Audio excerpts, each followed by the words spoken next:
Good morning. Well, we're having that little agronomy training here today, and like an hour, people should be here. So I'm gonna take a little time, do a little more cleaning up around here, just picking stuff up and cleaning up. Wait for everybody to get here.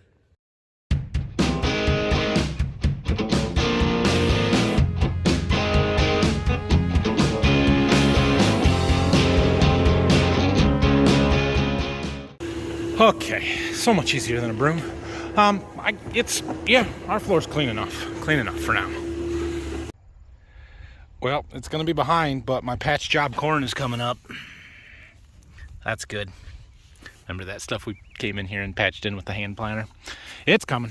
We'll fill it in. It'll look better in 2 or 3 weeks. Wade and I are out here going through the plot a little bit. I hear this rumbling off in the distance, and well, it's a big helicopter. It was coming from a long ways away. Oh, it's not a Chinook. Might be live flight. Of course, he's pretty high for live flight. I don't know.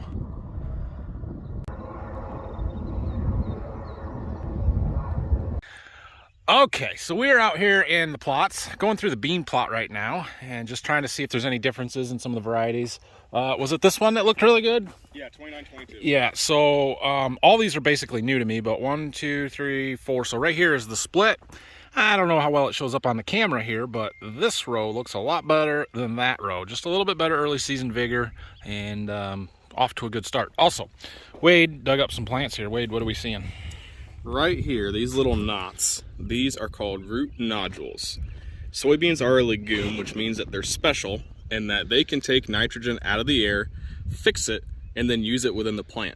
There is a symbiotic relationship between the actual soybean plant itself and a bacteria called a bradyrhizobia bacteria that actually does the work of fixing the nitrogen from the air so the plant can use it. In return, the soybean plant creates sugars through photosynthesis that the bradyrhizobia can then eat. Right. So nice symbiotic relationship. So usually we can break these little nodules apart, and if they have a dark red color or brownish red color to them, that means they're active and producing nitrogen. Those ones don't yet. They're white, but they're probably just forming. It's very early. These are, what, a V1? Not even quite V1. Not quite. So that first trifolia is just unfolding.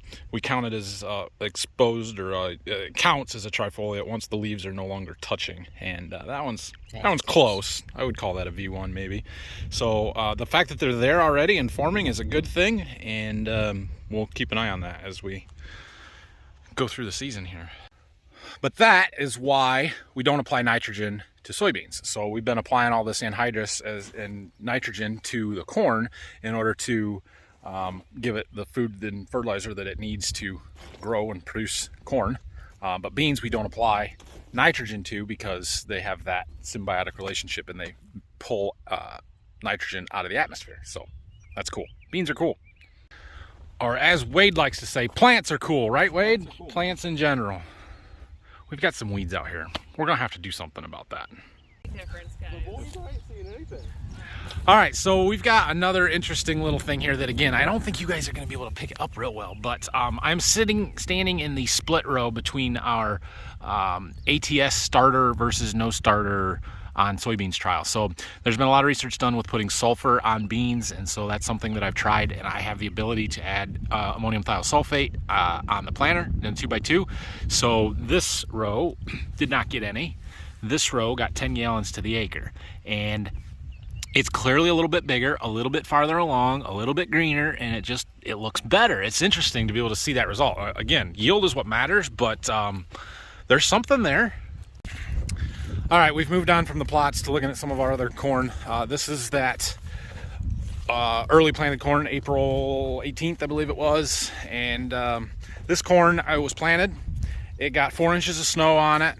It came up, then it got cold. We had like, how many days were you watering berries to keep the frost off of them? About 14 days of potential frosts that didn't kill it. Then it got warm, 80s, and it started growing, and it looks great out here. And then this weekend it got cold again, and we had some frost. In fact, apparently this is frost damage, where it didn't kill the leaf tissue, but it's a freezer burn, is what I've been told. It burst the cell is what it did. There you go. So, but this corn is growing. It looks pretty good. You can see we've got some of that purpling tissue on the bottom, like this leaf here, which Wayde tells me is a buildup of sugars in this one. That leaf is broken, probably wind damage. And what happens is the leaf tissue is still doing photosynthesis, and so the sugars build up in there, but they can't get back into the plant, which is why half of it is purple. You guys, check it out. Look what I just found. That's an arrowhead. Way cool. My Uncle Ron will like that. Okay, so Wayde's got this super cool drone. This is a DJI Mavic 2, something like that, and it's bright orange so you can see it, but it's a little newer and fancier and better than my drone. But his drone will take stand counts, or at least it'll try and take stand counts. We're gonna find out. So he's gonna put it in the air and fly this corn over here a little bit, and we'll try some small corn, we'll try some bigger corn, and we'll see what happens. I think he's flown it before, but I'm not real sure if he knows what he's doing. We'll just let him work. We shall see.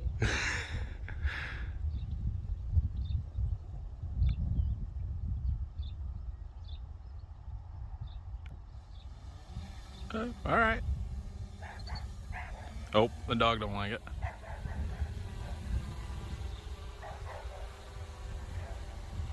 I promise you, the propellers are spinning faster than it looks like in the video.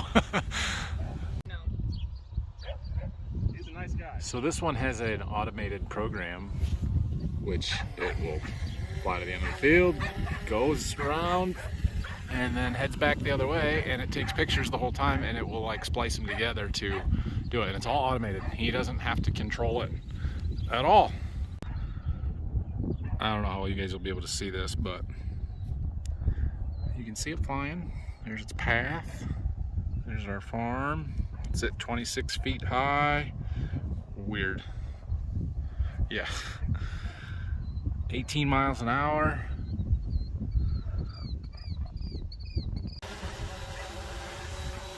And it's got that field done. Coming in for the landing here. So I don't ever let my drone hit the ground. I just go out and catch it. This one would be harder to catch, but it's got wider base, so it should be good. Look at that. Nice. So it gives us this fancy map, and it tells you maybe roughly how much is in each area. Those numbers are a little higher than I planted, so we'll go out and count some maybe, but it's cool. Came up with something. We're driving back to look at the early beans. We have some visitors. I don't know that they're real welcome, but I don't think they're doing any damage out there in the cornfield. Those are sandhill cranes. Cool, I guess. They like to eat soybeans and probably corn too, but I think that corn's big enough to stay ahead of them. Okay, so right here is our split. Right there, going that way, is our early planted March beans. We're gonna take a look. So these plants don't look a lot bigger than the ones in the plot that we were looking at earlier, but what you'll notice is there's more leaves expanded. So those ones were just starting on this first trifoliate, and we here on these March planted beans are working on the third trifoliate already. Almost a V3 bean, so they're way ahead of what those other ones were. Those ones were planted the 14th of May, so 2 months different in planting date. Gets you 2 trifoliates, I guess. But 2 trifoliates is 2 more places that you could have nodes, or 2 more nodes that you could have beans on, and it's remains to be seen yet, right? But it potentially could be a huge difference yield-wise. I keep telling you guys, there's a reason we do the experiment. Well, I'm not sure why this is the only plant I'm seeing it on, but we've got some insect feeding here.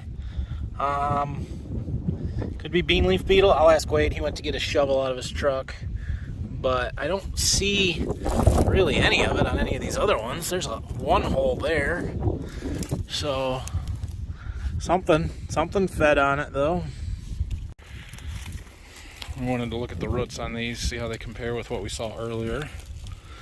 See what we got for structure, nodules, amount of roots, Looks like a lot more mass there, doesn't it? At the other. Go dig up some of the later planted ones. All right, walk over here.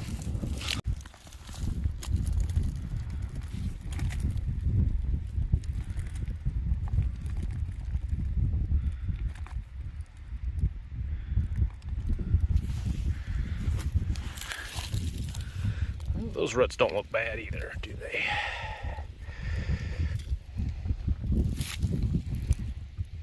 Got some nodules on there. Overall, all of these beans look really excellent. Oh yeah, those are definitely bigger though. You tell me which is better. Yeah, no doubt. We'll take them to the truck, put them on the tailgate so you guys can see better. No. All right, so early planted, March, April. Significant root growth improvements in the March planted versus the April planted. Above ground, not a lot of difference.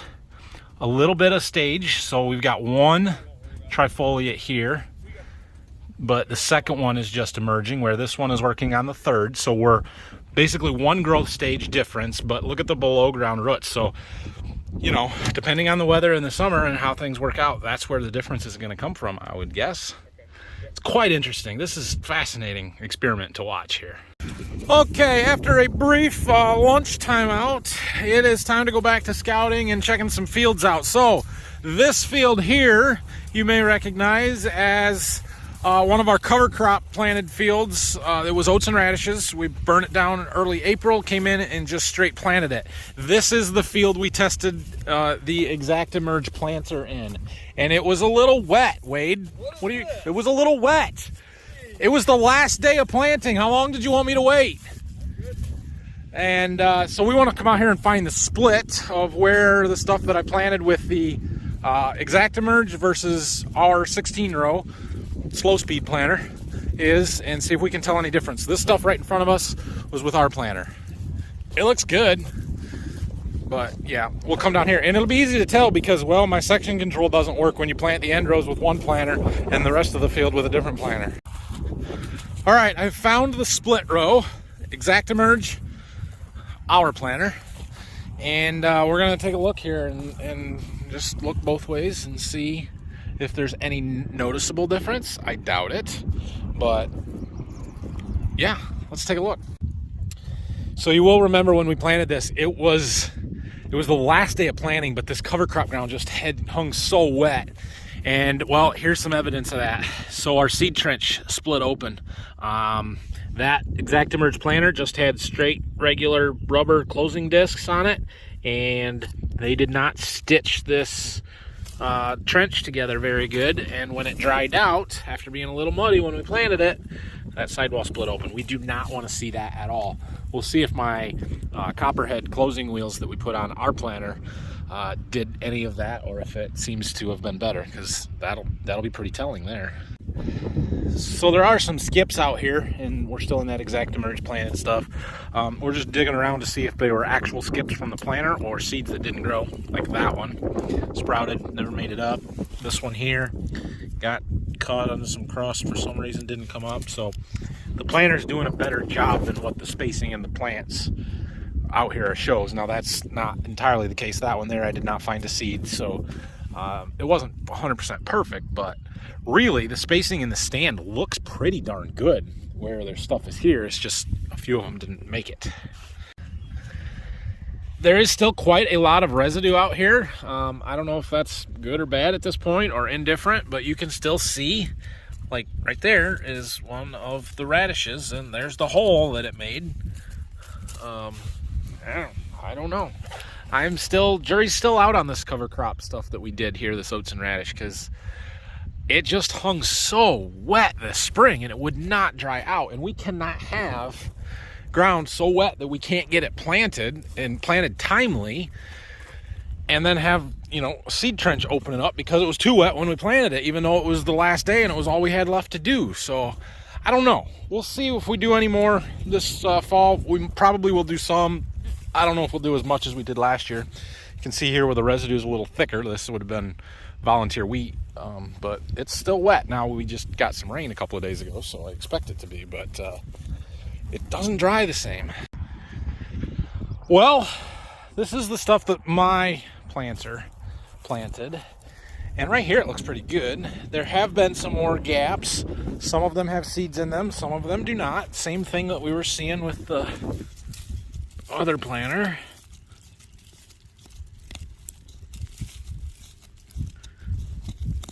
I have not seen the seed trench opening up quite as much, so that makes me feel better about our closing wheels. Again, that one's a skip. But I don't know, maybe it's just wishful thinking or skewed image, but I feel like the corn looked better over there. Just a little more even, and I don't know why. Now you can see here, so like, right, look at this. See this line? That's from our fertilizer opener. That's where our 2x2 went, and there's no closing wheel on that. So that's why that trench opened up, but the seed trench did not, which makes me feel better again about those spiked closing wheels and that they did their job. So that's good. All right, so there was a spot here where there was 2 missing, another one here, and look what I'm finding. There's that one.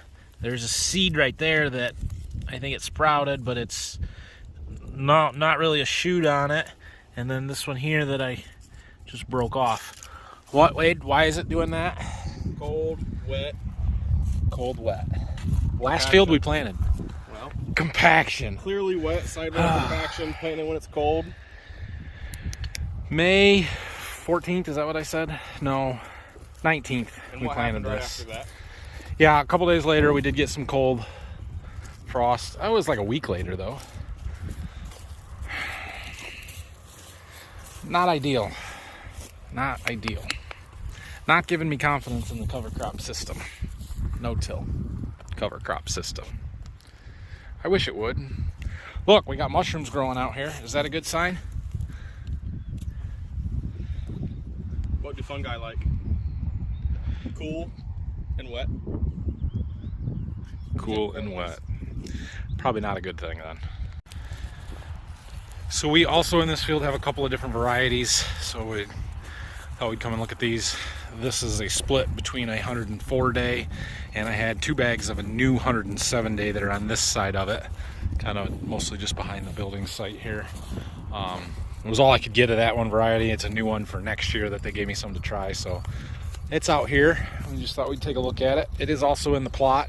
It was kind of a little behind some of the ones next to it in the plot, so that's why we wanted to look at it here.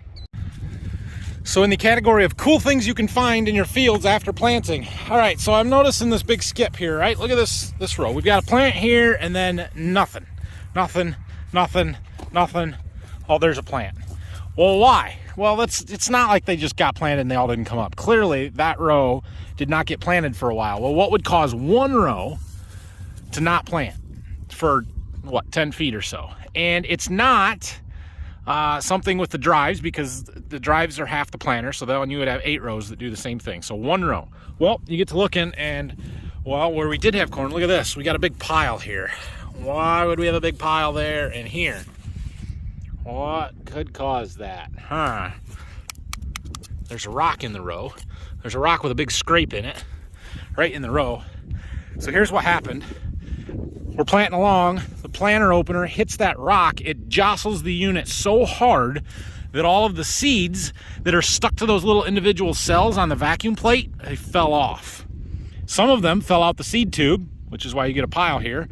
Other ones fell back into the meter, into the pile, but that meter has to make a full revolution before it's got seed to drop again. So I bet if you were to count somewhere between where that rock is and where there is in the row next to it, there's about 40 plants, because there's 40 cells on that plate, and so it would take 40 cell or 1 revolution before you're going to get seed planted again.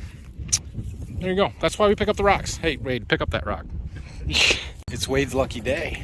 We're finding all kinds of good stuff today. Arrowheads, horseshoes, rocks that were in the wrong spot. So I wanted to bring Wade over to look at this stuff. This is one of the muck pockets. Remember when we were side dressing and it was a little soft and the corn was a little short and I kind of buried some of it? Yeah, that's out here. Just wanted to come and look at it and show him the variation that we deal with. Look at this. It's just soft mush. Oh my gosh, look at the tracks I made with the tractor when I was side dressing. Oh man. This is why Dad hates to spray this, because you end up with this. You guys probably can't even see. That's 18 inches there. Yeah, oh man. There used to be a row here.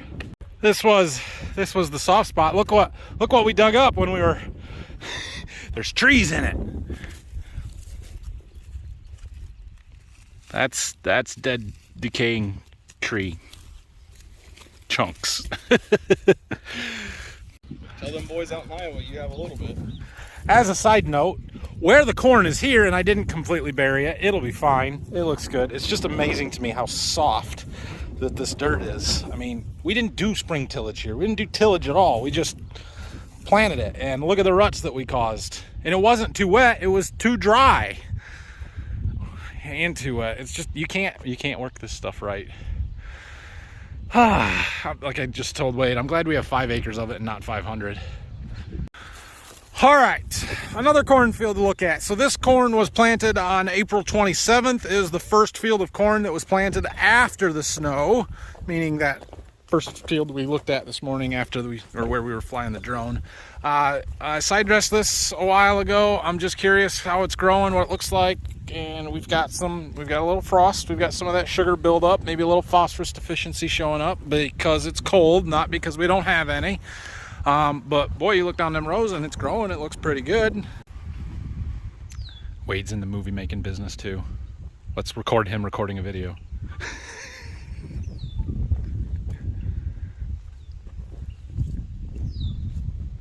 Hello, I'm Wayde Loker, Ohio Agronomist, and today is another edition of the Golden Harvest Agronomy Minute. Amateur. He's holding his phone straight up and down. It's not sideways.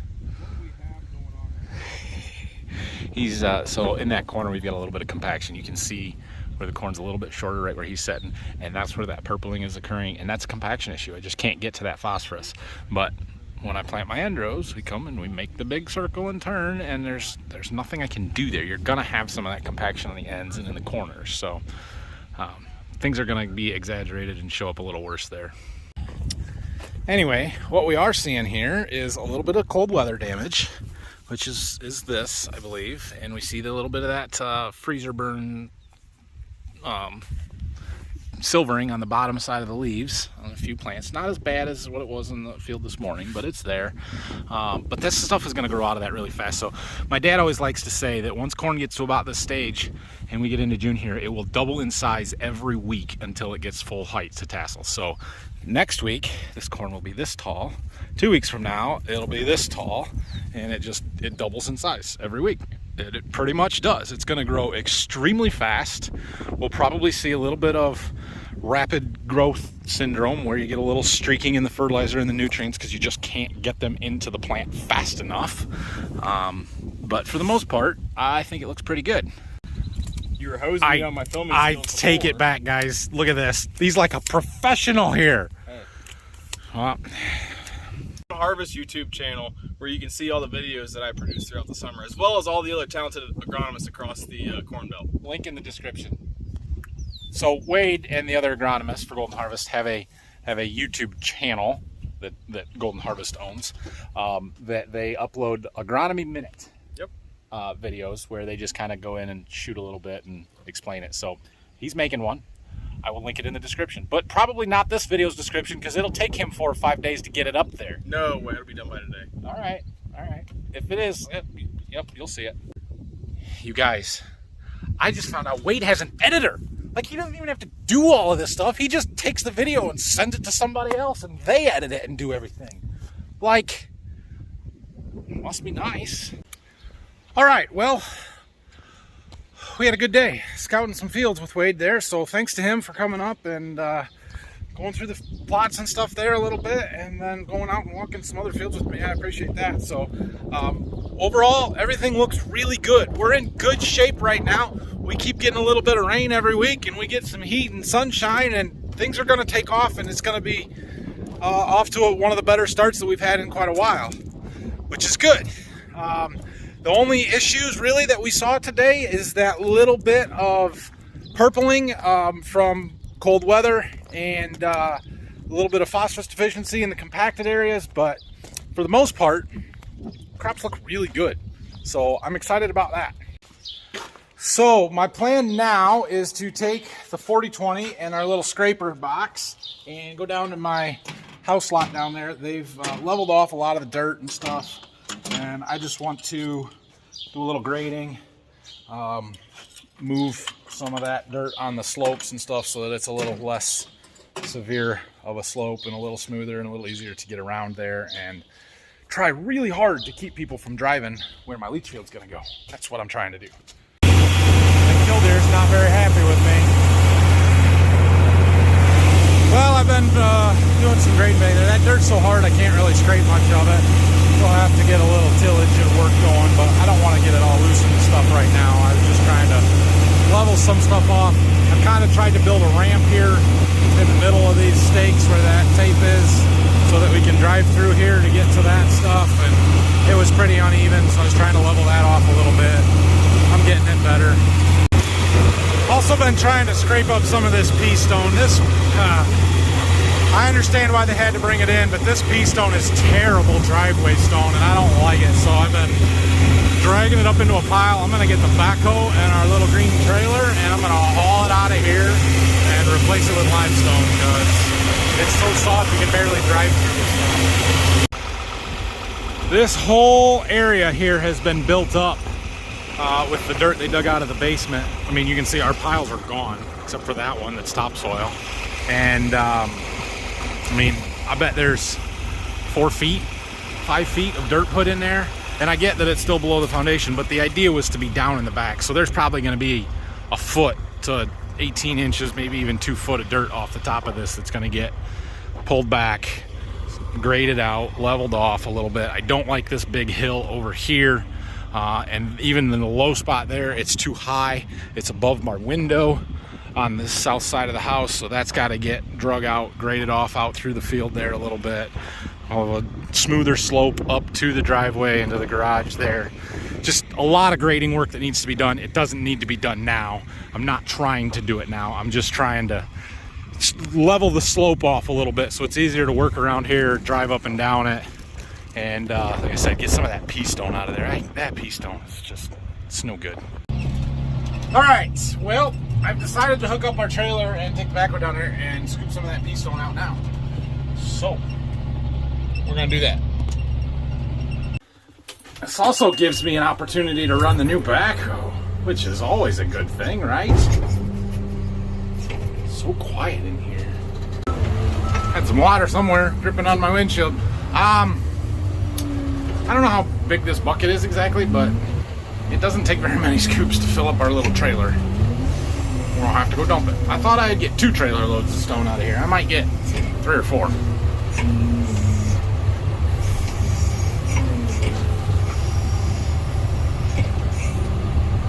Yep, it's full.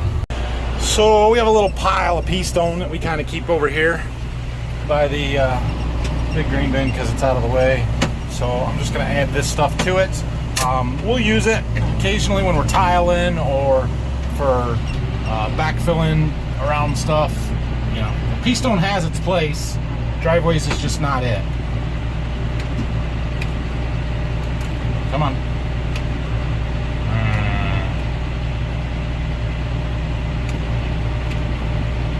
Check my hydraulic hoses. Not wanting to go. Oh, there. Plug them into the wrong outlet.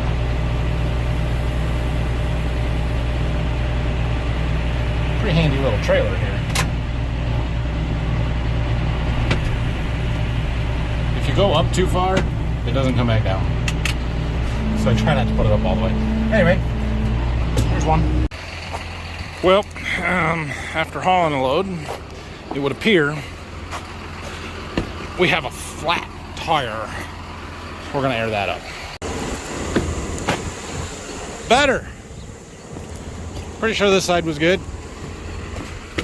Yep. Yep. Can you tell it's a low-use trailer? Tires are not in great shape.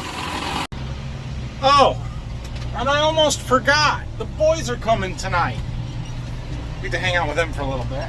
They'll love it if they get to ride with me doing this. Hopefully I'll be done by the time they get here. Mama called and said that they're in trouble. Apparently they squeezed a bunch of water out in the car and got her soaking wet, and she's not happy about it. So we're not allowed to have any fun tonight at the farm, which is hard to do. Well, they're here. They're in trouble, but, well, I'm driving the tractor and a backhoe, and I can't help but bring them with me, so we're having a little fun. What do you guys think of the new backhoe? Good. What's on the fender? You want to sit on the fender? Well, you can lean on this, or you can sit on the floor. No seat. Why is there one in your back, though? I'm sorry, bud. All right, we are done hauling stone. We did 4 loads. There's probably another 1 or 2 that I could get out of there, but a little bit of pea stone's not bad. Yeah. The problem with it is that it doesn't pack, and so when you drive on it, it's just soft and it squishes out of the way. It's almost like driving on sand. And so I wanted to take it down so it's just a thinner layer, so it doesn't have as much room to squish out of the way. And then we're going to throw some of those 4s, that limestone pile that I got down there on it, try and spread those out. That should help firm it up. I've got some 411s we can put on top, but I'll probably get some more of those brought in, you know, towards the fall or when sort of finishing up the house stuff. But they're going to continue to destroy the driveway between now and when it's done, so there's no reason to make it perfect now. Just trying to make it better. All right, we've got the stone moved that I wanted to for now. I didn't put any of that limestone on because honestly I want to drive on it and use it a little bit. I may take some more out, and I don't want the limestone in there where it's mixed. But I got the backhoe put away. So I guess we're gonna go home. So thanks for watching today. Got a little agronomy lesson here this morning. Remember to check out that link to Wade's video. He already sent it to me, so I know it's live. And yeah, if you guys have any questions, comments, leave them down below. We'll see you again sometime. I don't know if I will be working tomorrow or Sunday, or if it'll be Monday before I get back. So have a great weekend. See you guys later.